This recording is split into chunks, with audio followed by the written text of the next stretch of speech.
This is Think Inclusive. I'm Tim Villegas. I don't know about you, but around here it is close to the end of the school year, which is usually when I do a lot of reflecting, especially when I was still in the classroom. And you know what I've been thinking about lately? Principles. Specifically, principles that lead inclusive schools. As a special education teacher, I was focused on including my students in general education, but I often overlooked that any movement toward inclusive practices was short-lived without the support and buy-in from the principal. This week, my guest is Will Parker, a former high school administrator and executive director for a state principals association. And our topic is very simple: how principals can build a culture of inclusion in their school buildings. After a short break, we're going to learn a little bit more about Will and what he has to say about the transformative power of leadership in schools. Stick around. We'll be right back.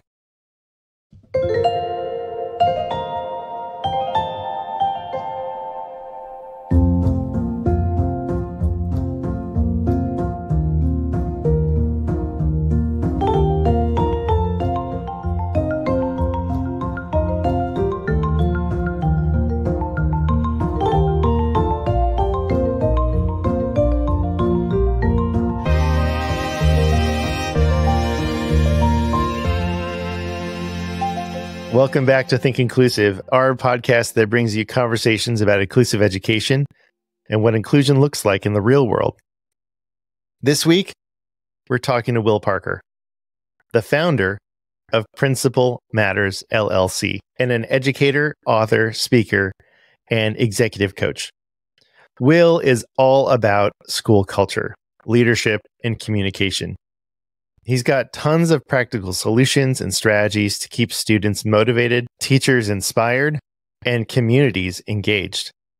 He's been a huge help to schools worldwide, providing professional development and leadership support. William has spoken at K-12 events, education conferences, and leadership workshops, sharing his wisdom on effective practices, organizational management, and improving school communication. Starting as a teacher in Oklahoma in 1993, he was named the Oklahoma Assistant Principal of the Year in 2012.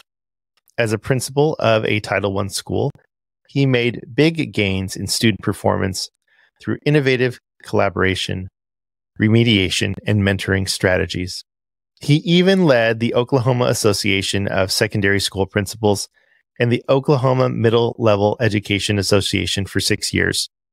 Today, his company, Principal Matters, LLC, offers leadership academies, masterminds, executive coaching, and keynote presentations to empower educational leaders. William has written 3 books, and his Principal Matters podcast for education leaders has been downloaded over 1.4 million times, with 400 episodes available.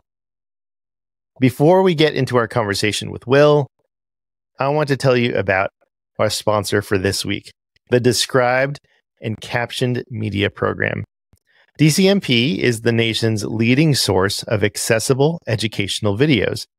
Membership is free for families and school personnel with at least one early learner through grade 12 student with a disability. And it includes free access to thousands of videos and educational television series with captions, audio descriptions, and American Sign Language. DCMP also provides guidelines for captioning and describing educational media, as well as professional development and e-learning resources. DCMP is fully funded by the U.S. Department of Education, and did I mention its services are free? Check them out at dcmp.org. And now, my conversation with Will Parker.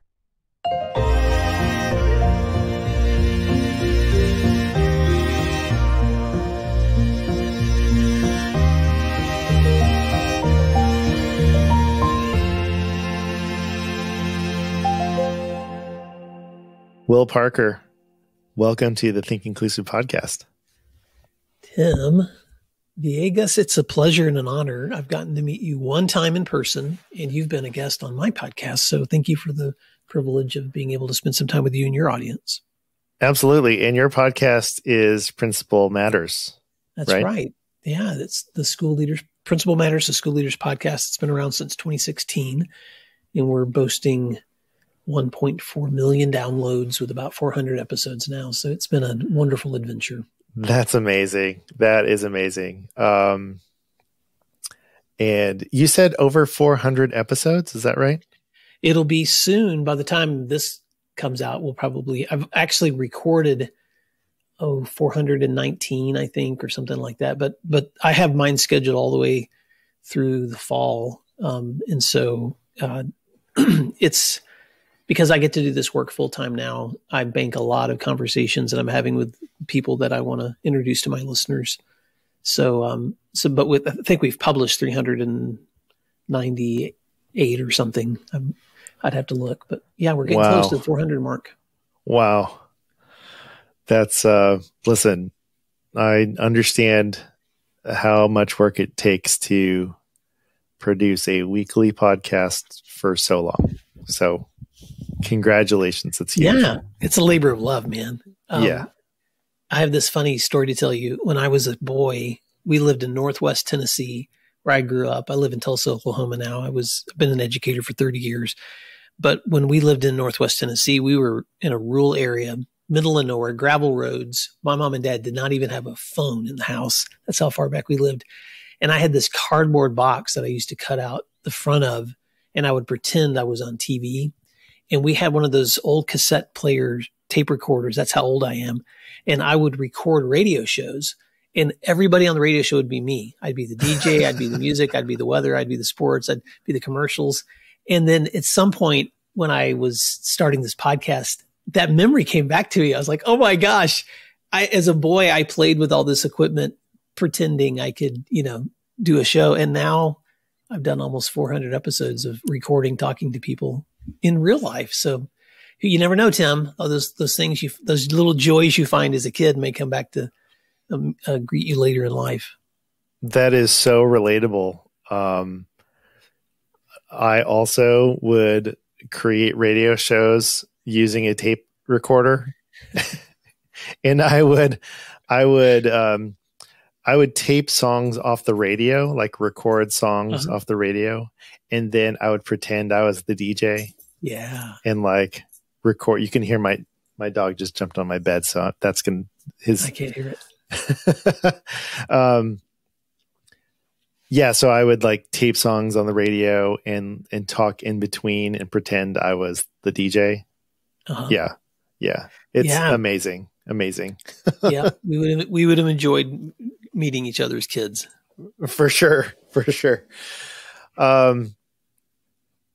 Well, let's talk about principals. Okay. How tough is it to be a principal right now? I know that you've been a principal. I know that you have met with and mentored a lot of principals. So what's it like? Yeah, well, I do have a very unique perspective because I was a high school administrator for 13 plus years. And then I became an executive director for our state principals association. So I served principals in that capacity for 6 years.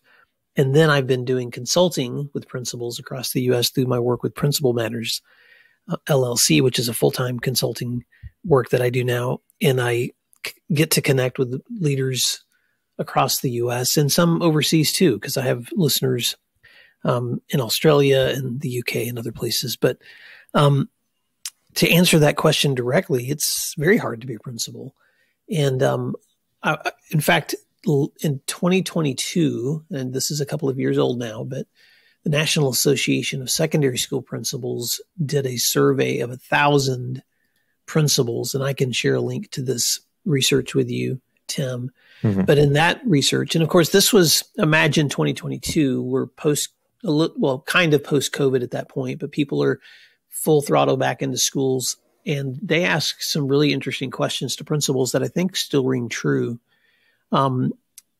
Where 1 out of 2 school leaders during that time survey claimed that their stress levels were so high they were considering a career change or retirement. And so you can imagine, just like we've seen the shortage in teachers and every other spectrum across the educational landscape, leaders aren't absent from that. Now, the vast majority of those leaders still reported being generally satisfied in their work. They still loved what they did.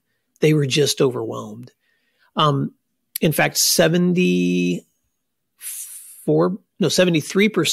of the principals and 74% of the students, because they also did a companion survey of students, reported that they needed either mental or emotional health supports in some form because of just the amount of stress that they've been under.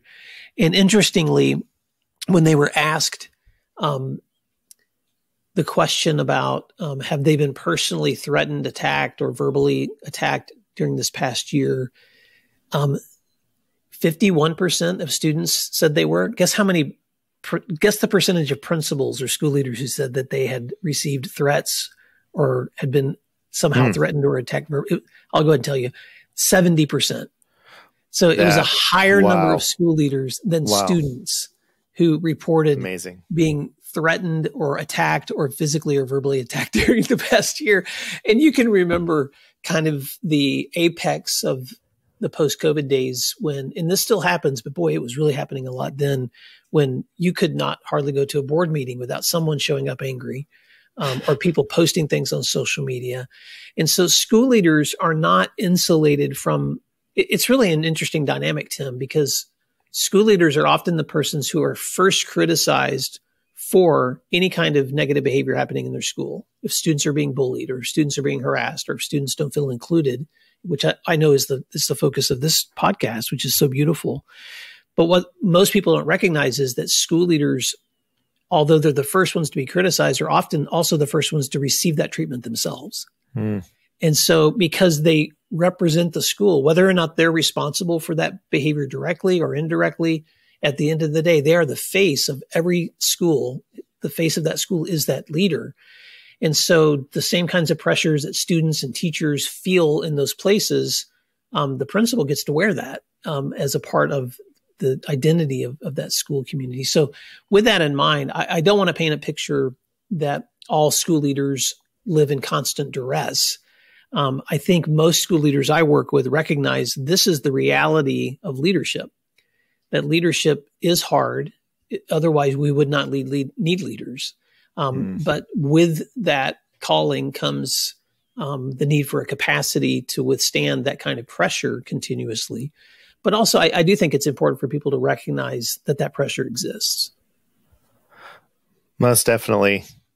You brought up the idea of inclusion. So not only students and learners, right, feeling included in a school or a school culture, but when we're talking about inclusion, we're also really talking about the educators and the leaders that are within that school building or in that district as well, right? So I'd love to know, and I'm sure everyone else would love to know, why is inclusion important to you as someone who had a role as a principal and now as one that is consulting and mentoring other principals? Yeah, I love that question. And just to give some context, all of the work I did from my first year as a teacher in 1993 till I finished my last principalship in 2017, through the work I did with principals associations through middle of last year, and now this work, up until this year, that work had been almost exclusively done in the public sector. So I'm a public school guy. Now that I've stepped into this work consulting, what I've discovered is that all school leaders have similar challenges. So I have people that reach out to me in private, Catholic, charter, public. And so I serve leaders at every one of the spectrums now, which is such a privilege because it gives me the opportunity to see how much we have in common. And the reason that inclusion is so important to me, but I'm going to speak from the heart of a guy whose background was public ed. There are very few places in society where by law, you are mandated to welcome every person from your community into a place that is supposed to give them an equitable opportunity for access to education and care and development. And so for me, it's just there, and I'm speaking from my heart, there's something so beautiful about a public school's mandate to create a space where all of this variety can come and live under one roof. And so what I've discovered, the hearts of educators, this is why I believe so many people consider education a calling, is even with all the difficulties and even with all the challenges and even with all the, political chaos that we seem to live in right now in the US, schools can often be that place for some children. For some of them, it may be the only place where they get to receive nutrition and education and love and care. And that's not as a criticism of the places where they come from. Some of them just come from places where they have fewer resources than others do.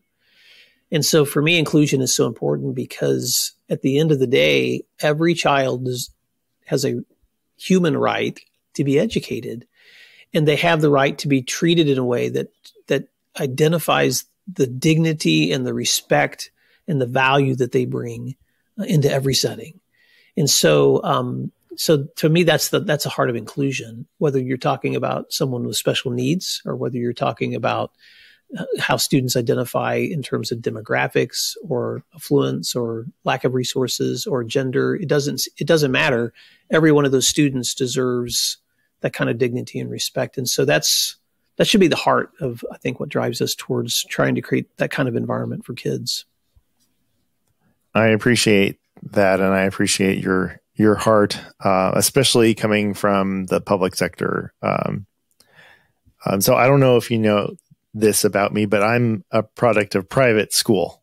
Mm-hmm. So I went to a private Christian school from pre-K to college graduate, mm-hmm. because every aspect, every part of my journey in education was part of a religious private school experience. Yeah. And I went to a private Christian university, Tim. So it's interesting having grown up in the public ed area and then stepping into that university area and then going back into the public area. And I just have friends in all those settings. So yeah, you have a really unique experience. Yeah. Yeah. And when I was going to school, there was no special ed. There was nothing separate. There were certain, like looking back, there were certainly people who had some disabilities, but nothing super obvious. We just kind of felt like, oh, they're probably getting something different. We just didn't know exactly what that was.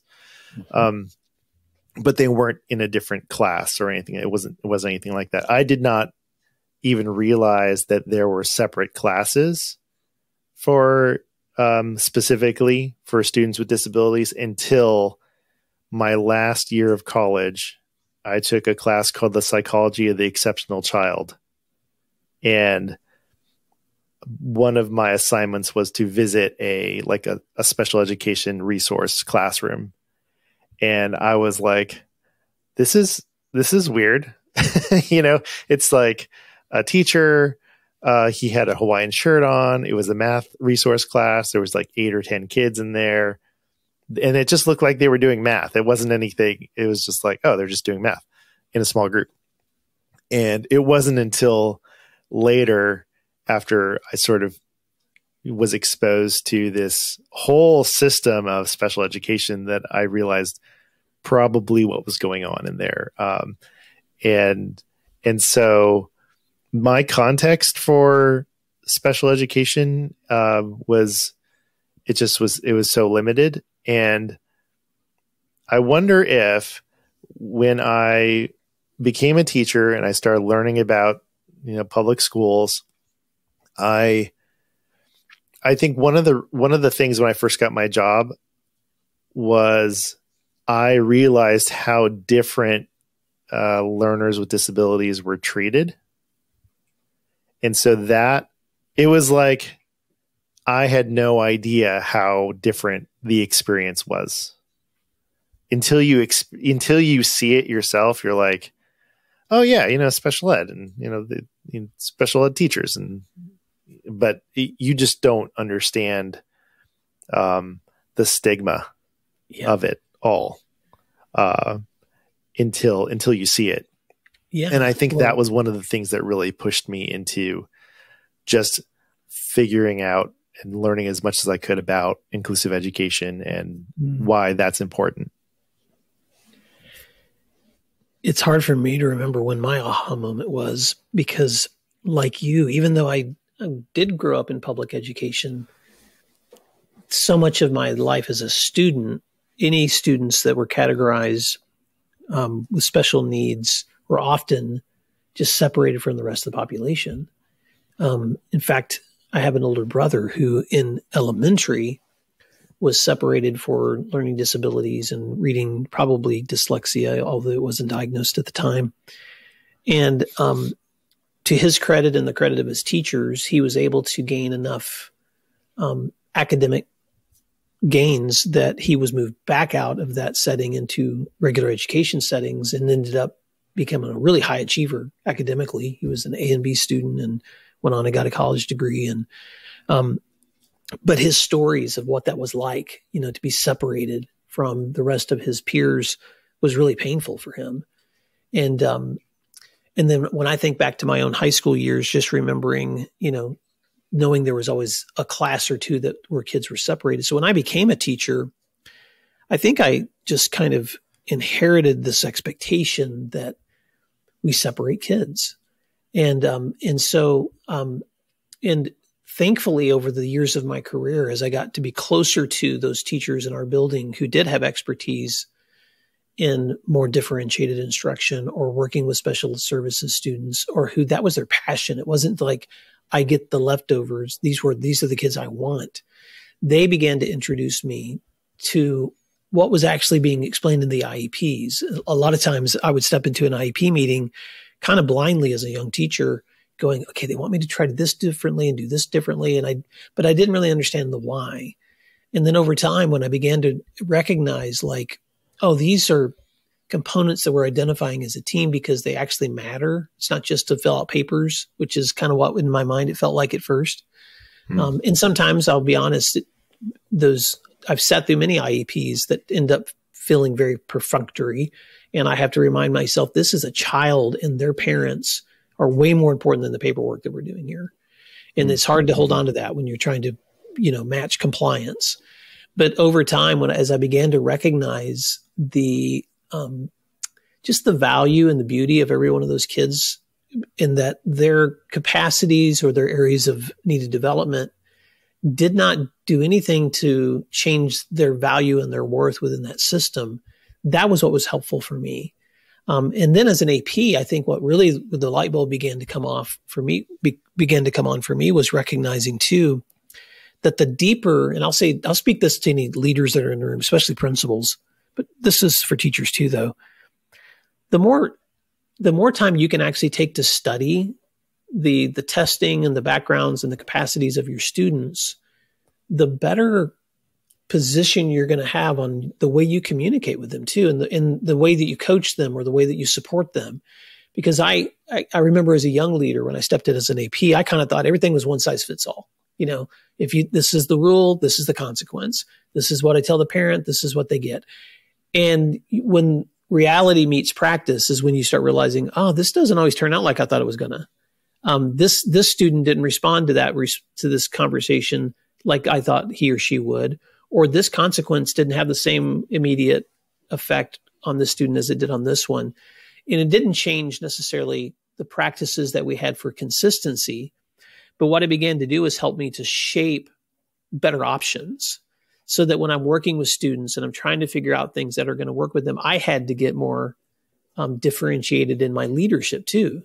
Not just did I have to learn as a teacher how to differentiate instruction for kids based on their needs, but I also had to learn how to differentiate approaches for things like discipline and follow-ups and communication and parent support as a principal too.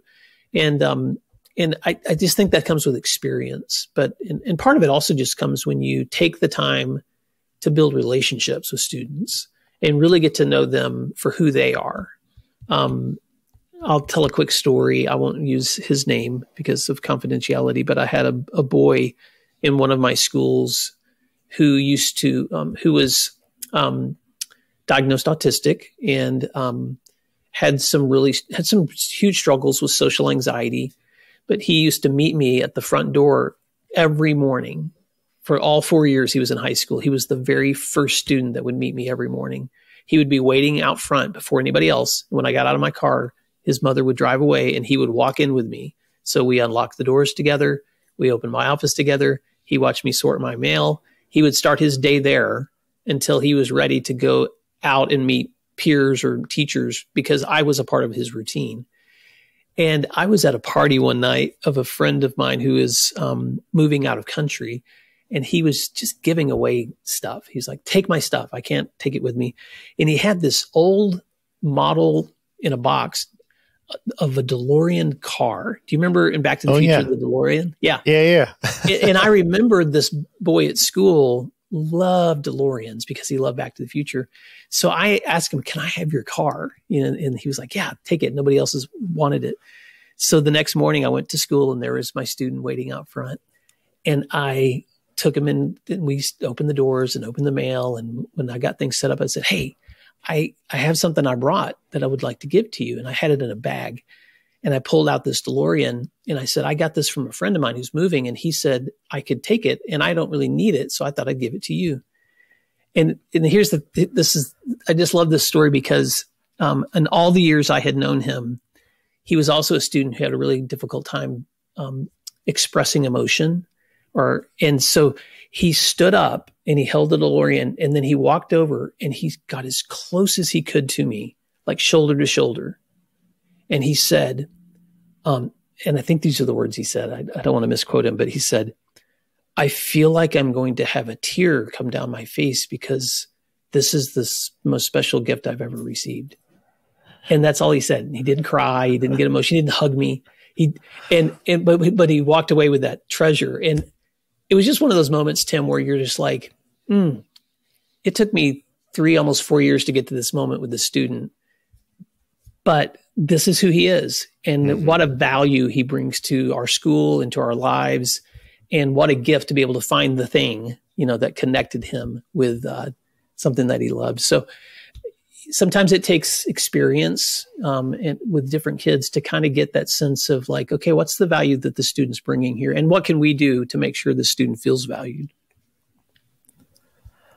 Oh, thank you for sharing that. I think what I'm taking away from the story and then the setup of developing relationships, not only with students, but with educators in your buildings, is that part of leadership is really knowing who you're leading, right? And it's not even like, okay, follow me, right? It's more like you're kind of their shepherd, if for a lack of a better term. I don't know. Maybe that's a good term. But you see everyone and you get to know everyone and you get to know what everyone, how everyone responds, their needs. And like you said, how you differentiate the relationships and the, how you are building that culture. And you are really serving them in a way. Yeah, right.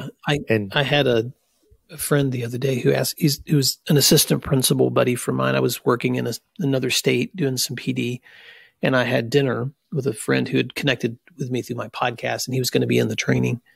And he just asked me, he's like, well, what's the narrative you tell yourself every day when you're getting out of your car, stepping into school? because sometimes it's hard for me to hold on to that why. And I said, well, it's been a while since I've had to get out of my car and walk into the school, but because now I'm serving leaders, but I can tell you that I would actually rehearse before getting out of my car. I would stop and I, before I met that student at the door, I would just stop and sit there and think. And sometimes my girls commuted with me. So, every day is a little different, but on most mornings I would stop and just quietly ask myself, why am I here today? And if I'm here because I'm putting out fires, or I'm just trying to keep everybody safe, or I don't want any conflicts, that's a part of my job, but why am I really here? And I would just have to remind myself, I'm here today because there's broken systems that sometimes need to be repaired. And if I can be a part of that, that's great. There's sometimes relationships that need healing because people don't always treat each other the way they should. So how can we make those better? There are situations that maybe people can't control, but maybe we can find a way to redeem that situation in a way that wouldn't be otherwise. Maybe there are ways we can do things better here so we could, renew our focus on what we're doing. So it just kind of rehearsed in my own mind, what's the ideal that I want from this work? And I think in school leadership, when you go back to those numbers I shared with you at the beginning, it's really easy to focus on the duress, the things that weigh on you when you're stepping into work. And those probably aren't going to go away. But the question I always had to ask myself is, in addition to carrying that weight of responsibility of managing the stress, the anxiety, the misbehaviors, because that's the job of a school leader and a principal especially, what's the flip side of that? What's the positives that I get to do today? Because if most of the time I'm just going to say 4 or 5% of your population where you're putting out the fires, it's the other 95 to 96% that are actually doing things that should be celebrated and enhanced and increased. But we tend to spend most of our time on the small percent. And I'm not sure how you would apply that to inclusion, but I think sometimes we focus so much, for instance, on the differentiated learning that needs to happen, the accommodations that need to take place, and the modifications, and all that's really important. But if that's the focus of your inclusion, then you're actually missing out on the flip side, which is, what do I want the outcomes to be? How curious do I want the students to be? How much wonder and how much inspiration do they deserve? What kind of school experience I want them to have? What story do I want them telling when they go home at the end of the day? I don't want it to be, oh yeah, I got my test modified today. I mean, that might be exciting for them, but I doubt it. I think the thing that they really want to talk about is something that was exciting about learning, or maybe the DeLorean that the principal gave me as a gift that day, something that made them feel loved. And so I just think as leaders and as educators, it's important for us to remember, yes, we've got to do the job of compliance and all of those areas that meet the students' needs, but not at the expense of forgetting why we're actually there, which is to help them have experiences of wonder and imagination and discovery.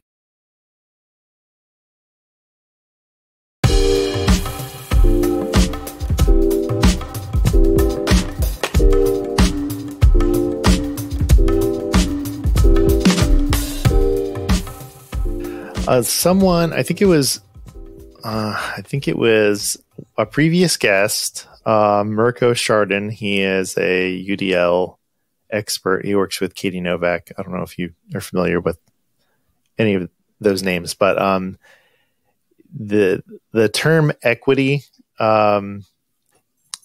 he defined it in a way that I really liked, and so hopefully I'm saying this right, but he talks about equity being giving everyone or giving every learner what they need, right? Mm-hmm. And which kept coming up in my mind as you were talking about what a school leader is, like basically assessing what everyone needs and then attempting to give them what they need.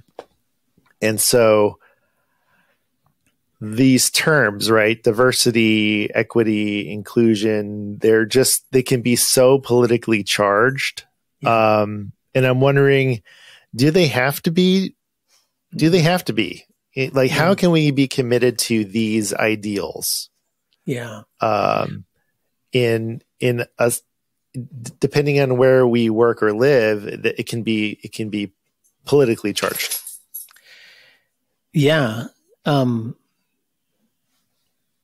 Okay, I'm going to step into something that might create a little controversy just because of the different perspectives on this. But I live in Owasso, Oklahoma, which is a suburb of Tulsa.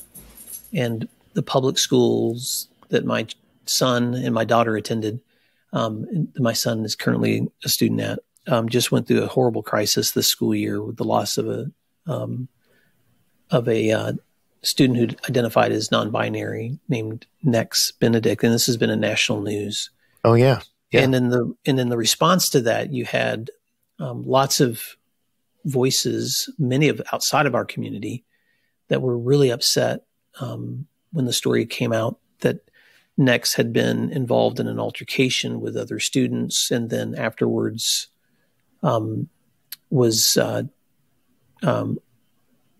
had visited the hospital and was sent home, and then the next day, there was a call to 911 from Nex's home, and Nex ended up dying.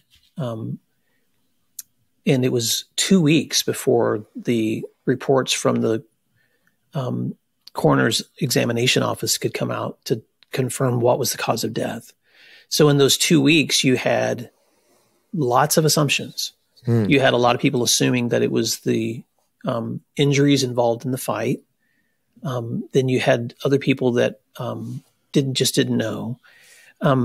So people began to take sides, Sure. Politically, of it's the school's fault, or it was the nurse's fault, or it was these students' fault, or it was the parents' fault, or it was assigning all this blame. And Nex, by the way, uses the pronoun they them, the pronouns they them. So if I misuse that at anywhere in this conversation, my apologies, because I'm not always perfect at remembering.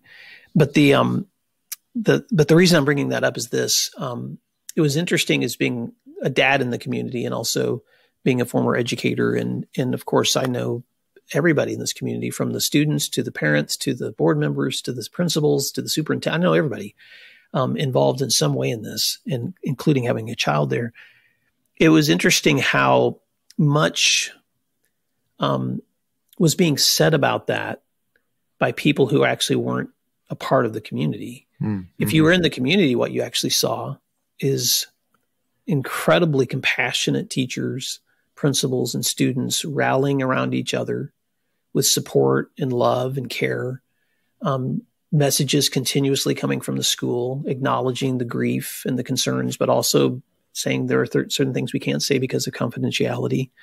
I went to the board meeting afterwards where the superintendent gave a really heartfelt plea to the community of, we love all of our students and we want to make any kinds of steps that we can to correct any kind of behaviors that would have caused a student this kind of anguish. The coroner's report later identified that it was an act of suicide related to drug overdose. And so I was actually having a conversation with my son through all of this, and he said to me, "Dad, this situation has changed me." And I was like, "How?" And he said, "Because I live in this community, and it's the first time that instead of he said, in social media, you hear something and you immediately have an opinion." He said, "And I've done that a lot since I've had social media." He said, "This is the first time where I saw people having really strong opinions, but they actually didn't know what was going on." And it's changed me. He said, I've kind of decided maybe I don't always know what's going on. And I was like, "Oh, light bulb moment." Because you know what happens at the end of the day when all the press goes away and all the social media people go away and all the pundits go away, and you know who's left? The people in that community. And in that community, what I saw and what I still see from my own children and from those educators in those buildings is a commitment to love kids. And so I think at the end of the day, when people start politicizing things like diversity, equity, inclusion, when they want to turn it into, you can't say this in my state or you can say this in my state, it's sad, because it's sad that we've taken something as good as those qualities and tried to turn them into a political position or to weaponize them or to punish them or to intimidate you not to talk about certain things. And I don't think I've got the magic answer to that, Tim, but I will say this. I've never seen anybody who can respond negatively to love. And so when I see school leaders that are trying to express what they believe is important for equitable access and education and taking care of all students and treating every kid with dignity and respect, you can put whatever labels you want to on it. But those kids and those parents, they know it when you love them. They know it. You can't fake that. And you can't even, you can try to policy it, but nothing changes the way you actually treat people in person. And so that would be my, my encouragement to educators out there is, even if you are in a place where suddenly the labels and the words and all those things are being questioned, sometimes you have to voice strong opinions, and sometimes you need to be the person that is the voice, that stands, that speaks to power. But I think most of the time you just need to continue to demonstrate the kind of behavior and love that every student deserves, because you can't, I don't know. At the end of the day, I don't think you can ever, you can't force someone not to love. Right. Isn't it amazing that it really comes down to that loving other people, right? Mm-hmm. Like the golden rule. Yeah. Right. Yeah. Isn't that amazing? Yeah. Oh my goodness. Well, I want our listeners, whether they're educators or principals or district leaders, I want to throw a scenario by you. So, okay.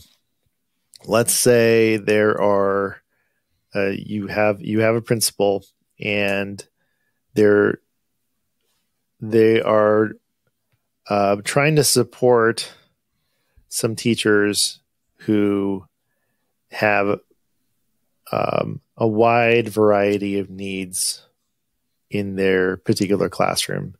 And maybe they're a first year teacher, or maybe this is a new situation for them, where the needs are vast. How should a principal go about in supporting a teacher in that particular situation? Now, did you say in a classroom where students have disabilities? What was the context? I would say for, let's say it's a general education teacher. Okay. And they have learners with disabilities. Sometimes, you call it a co-taught class, or an inclusion class. But the idea is maybe they have learners that have some, significant support needs. Okay. And they're just not used to that. Okay. And so I'm wondering if you were consulting with a principal on how to support a teacher, what are some things that you would say, or some strategies? Okay. Thank you for that. That's a great question. First of all, I want to be really transparent that it wasn't until the last couple of years in my principal leadership that we even introduced CoTeaching. And it wasn't something that was an initiative that I led. It was something I supported, but it was something that others on our team said, we need to start doing this. And it was novel to me, because even as a leader, even though I loved kids and I loved supporting them, I still, in my own mind, kept a lot of categories in terms of, what inclusion looks like. And depending on the needs of students, which settings in which they would be better supported and which ones would be better for pullouts and all those things. So I know there's a lot of schools that have never done co-teaching, and then there's some that's been a part of their culture for a while now. So I'm not sure to whom I'm speaking, but I just will say this. I think the first place to begin those conversations is with the teachers themselves, in terms of, let's imagine together what's possible.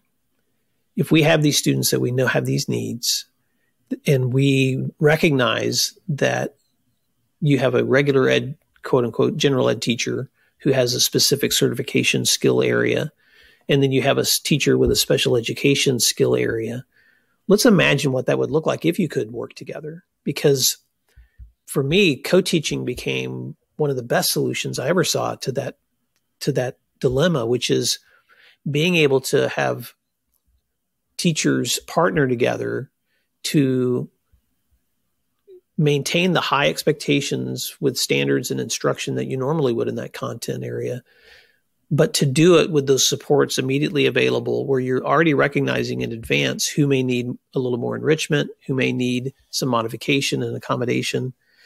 So if someone's never seen that modeled, I would just encourage you to identify a school where it's happening and go visit and just watch what co-teaching looks like, because being able to just see it will stimulate your imagination. And I'm going to just take a co-teaching pair that I worked with back in my old school that I thought worked together really beautifully, because both of them, one was a general ed teacher and one was special ed. This was secondary. And they taught, at that time, 9th and 10th grade language arts. And I'll just use this as an example. And in that classroom, of those 30 kids, 15, sometimes half of them could be on IEPs and the other half could not. But they actually took turns in delivering direct instruction, depending on what the unit was, what they were working through, while the other could support that work or follow up or make sure that they were touching base with individual students as the instruction was happening. Or if they put them into small groups, then they could both float between tables and groups and share and give feedback to those students. But it was really a beautiful partnership, because it wasn't just the special education teachers present to support the general ed teacher. It was quality instruction happening from both of those teachers in the places where they could provide the most input to those students. And it was really neat because they were giving the opportunity for both those general ed students who deserved high standards in content instruction, but also their special education students who also deserved high standards in that content to be receiving that content, but already in a setting where anyone who needed additional support was getting it right then. They didn't have to be pulled. And so it was helpful for me as a leader to be able to watch those teachers sit down together and imagine what that would look like. And so we started small, just a couple of classes. I think we actually began with just one co-teaching group. And then the next year we expanded it. And each year we began to pair more teachers up for that kind of work together. And when they could see someone else model it, then they could get a vision for it. And so I think that's where I would begin in terms of just inviting people to imagine what those possibilities would look like. And I'll speak to this too, Tim. I know this isn't an answer directly to this question you just asked, but I want to come back to something else we talked about earlier in Sure. public versus private. But I had the opportunity several months ago to walk a beautiful campus with a private school principal. And this is a campus that has expanded a lot in terms of classroom space and facilities. And I asked that principal, tell me what you're doing for your special needs populations. And he admitted to me, well, actually, when we bring kids into this setting, we are really upfront with parents that we don't have teachers that can provide that kind of support. So we encourage them to enroll at the public school or elsewhere.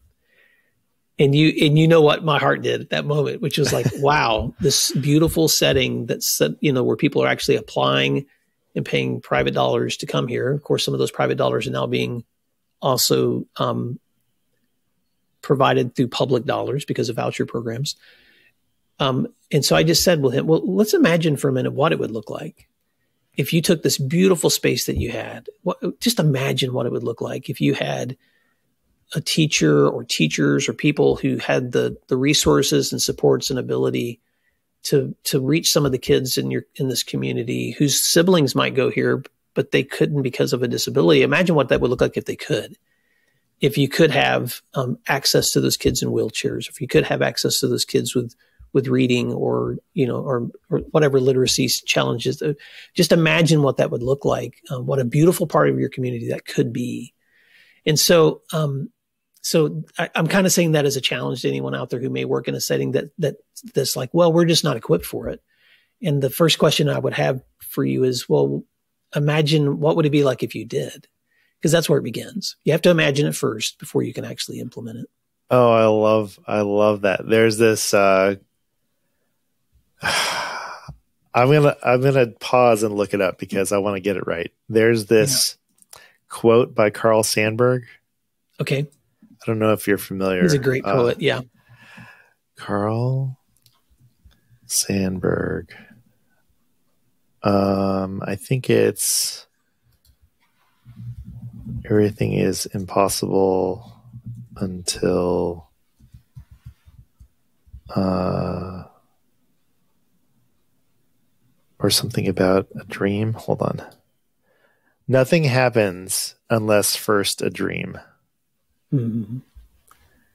Yeah. That's it right there. Nothing happens unless first a dream by Carl Sandburg. It doesn't sound like a real strategy, to say like, well, first you got to dream it and then you can build it. Like it sounds flippant and cliche, but there is so much truth in that, visualizing what could be in order for it to become that thing that you're visualizing. Yeah. Yeah. Well, can I share a favorite quote with you? And I heard this from someone else shared a quote from, and I can't pronounce this name because it's French, but Antoine de Saint-Exupéry. And he was a philosopher. I think this was written back in the early part of the 20th century. But he said, if you want to build a ship, don't drum up people to collect wood and don't assign them tasks and work, but rather teach them to long for the endless immensity of the sea. And what I love about that quote is it's just so true. We seem to start on the wrong side of the equation. We know something needs to be done. And so we sit down and immediately start trying to blueprint it, which can be great, but not until you imagine. I'll give you another example. One year at the high school setting, we recognized, okay, 9th grade is the do or die year. A student comes to us at the high school level, and if they don't earn enough credits that freshman year, then when they are supposed to be a sophomore, but they didn't promote, that's when dropouts are happening because they're suddenly realizing I'm not going to finish school on time. I'm behind in my credits. I'm not being successful. And I'm at the age in the state where I could legally drop out of school. And so we realized, okay, we're getting them as high school, because I was a secondary guy. So we're getting them in from middle school. And if we could look at their data before we get them and see what their attendance, what their grades, what their behaviors were, then we might have a better chance of targeting something that could help these kids to be more successful instead of this same percentage of population we seem to be losing over time. So I pulled together one summer. I was curious and I was like, I know there's got to be more we can do. I'm not sure what that is. But instead of sitting down and blueprinting some plans, I actually just put a call out to my staff and said, I'm going to host a lunch at school, summer vacation, but I'm going to host a lunch at school on this date. I'm going to bring in cater and Mexican. If you want to come and just have a talk about what more could we be doing to reach our highest need students, join me. And I had 12 or 14 teachers just show up. So, and they told me ahead of time so I could get lunch. So, you know what we did? We imagined, what would it look like if we could service these kids better? What are some things that we could do? And by the end of that day, they had collectively come up with this idea that we ended up calling Mentor 180, where we decided what would happen if we could team every one of those kids up with a volunteer teacher, a volunteer older student who also understood what it means to overcome difficulty, and that new student, the older student and that teacher can meet once a week on that teacher's plan and just look at grades and just say, how can I help? And so because I was in the room and had spearheaded the meeting and they came up with this idea, I volunteered to do the policy work and, come up with parent permissions for other kids to look at other kids' grades. I reached out to every parent to get their permission. And then we set up a meeting where we introduced each of those teams together, and then we let them just go on their own. And, Tim, we tracked that data for a couple of years, and it wasn't profound, but we actually saw that 50% of the students in that mentor program were achieving full credit by the end of that first year versus before where we were seeing most of them not make it through their first year. And so even though it wasn't like this roaring success that every one of these kids saw achievement, we saw way more achievement than we had previously. And that I remember this one student in particular who was coming out of 8th grade, and in her 8th grade year had lost both her parents, one to cancer and another to other complications while imprisoned. So she was orphaned. And we worked really hard to place her with a strong teacher and an older student who had overcome some challenges. And in the first few weeks of school, I remember that teacher coming to me and saying, "Will, this girl, I'll call her Lisa. Lisa is not really responding. She doesn't really want to be helped. I don't think she wants to be in these mentor meetings." And I said to her at the time, I said, "I'm going to tell you something that I think won't sound helpful, and then something that I think will." And she's like, "All right." And I said, "The first thing I want to tell you is that when you work with kids like Lisa, you have to be prepared in advance to be disappointed." And she's like, "You're right, Will. That's not helpful." And I said, "And the second thing you have to realize is when you work with kids like Lisa, they need somebody on the other side of them that will never give up on them no matter how disappointed you get." And she said, "That's helpful." And so she went back and they kept meeting and meeting and meeting. And then by the end of that first semester, her grades were coming up. She was achieving. She still struggled. And she made it through that year and passed every class. By her junior year, she was ready to be on her own. So we actually helped her apply at the Tulsa Job Corps so she could get trained in nursing and go ahead and just get her diploma because she didn't want to be in foster care anymore. But so Tim, that's just another story of as educators, we have to imagine, we have to dream. But we also have to come into those relationships realistically, knowing that we are going to be challenged and we are going to get disappointed, but we also can't give up. Right after a short break, the mystery question.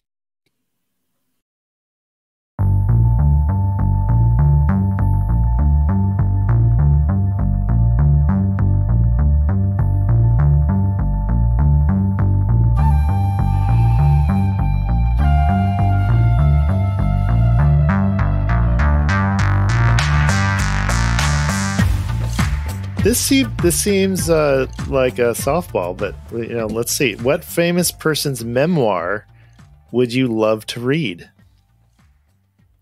Or maybe you're already reading, because I have one that I'm reading now that I have not finished. So okay, you go first. Okay, so do you? I'm sure you're familiar, but do you like the band U2? Yeah. Okay, so Bono, wrote a book called Surrender. It came out a couple of years ago now. I bought it like the Christmas it came out, and I still haven't finished it. but every time I sit down and read it, I'm like, this is so good. I need to dedicate some time to read it. I'm a musician, a former, in bands and, rock and roll and all that stuff. And, actually one of the first pieces of music that I learned how to play on the bass guitar was like With or Without You, because it's like just 4 notes basically on the bass. And U2 is still one of my favorite bands. And he's a great writer. I'm sure he had help, but great writer, great storyteller. And I really need to finish that book because it's really life-giving. Every time I read it, I'm like, why am I stopping? But life. Yeah. I'm pretty sure when he came out with that memoir, I heard him interviewed on NPR, and I was also just so intrigued. I was like, wow. I mean, I knew he was a great musician, but I didn't know his story. I know, right? He's a gritty guy. He's a neat guy. It's funny. I was sitting there thinking like, okay, famous person maybe there is a memoir of J.R.R. Tolkien, but I've read so many of his Lord of the Rings trilogies. Interesting. Okay. And I'm also a big fan of C.S. Lewis, and C.S. Lewis has a book called Surprised by Joy, which is kind of his autobiography. It's not really a memoir, and it's not even written like most autobiographies. It's almost like train of thought, but it was a fascinating read. I'm not sure I've ever read Tolkien talking just about himself.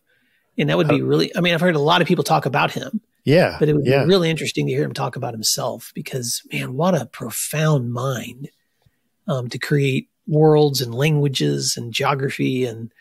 But you know what I loved about his work more than anything is the indomitable human spirit in those stories. And just you read those stories and you're just so inspired. You're like, I am a small piece of this universe, but maybe what I'm doing really does make a difference in the big scheme of it. And so I think that would be why I would want to read more about him.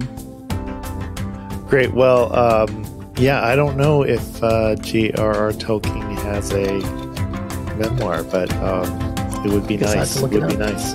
Will Parker, this was such a fun conversation. Thank you so much for being on the Think Inclusive podcast. Thank you, Tim. That chime means it's free time. This week is really just a plug for our YouTube channel. Back in 2012, I started Think Inclusive as just something I did on the side of being a special education teacher. I was passionate about inclusive education, even though I taught in a segregated special education classroom. I was not sure how the broader field of inclusive educators and advocates would accept me as part of the Voices for Change. But slowly and surely, they did. And you did. Now I have the privilege of producing this podcast for you. It's been over a decade of making changes, upgrading equipment, and learning the craft of audio storytelling. And now we are going through a different kind of transition to video. I didn't specifically call out that we're making a video for this episode, but this episode will be posted on our YouTube channel. And for the last few episodes of season 11, I'll be making them all videos when I get the chance. And this is in preparation to be fully converted to video episodes for season 12, which starts in September of 2024. We will still have audio episodes if you listen on Apple Podcasts or Spotify, but we are adding YouTube into the mix. All that to say, make sure that you are subscribed to our channel. We're sitting right around 328 subscribers. Do you think we can get to 500 before the end of season 11? I'd love to try. That's it for this episode of Think Inclusive. Think Inclusive is written, edited, designed, mixed, and mastered by me, Tim Villegas, and is a production of the Maryland Coalition for Inclusive Education. Original music by Miles Kredich. Additional music from Melody. A special thanks to our sponsor this week, the Described and Captioned Media Program. Learn more at dcmp.org. Oh, and shout out to Imogen for quite possibly being our biggest fan. One more thing before I let you go. I wanted to say thank you to my brother-in-law, Adam Hazard. He's the owner of Amplified AVL, and he hooked me up with some stellar audio plugins to use for the podcast. So if you're ever wondering why this podcast sounds so good, Adam has a lot to do with it. Thanks, brother. And thank you for your time and attention. Remember, inclusion always works.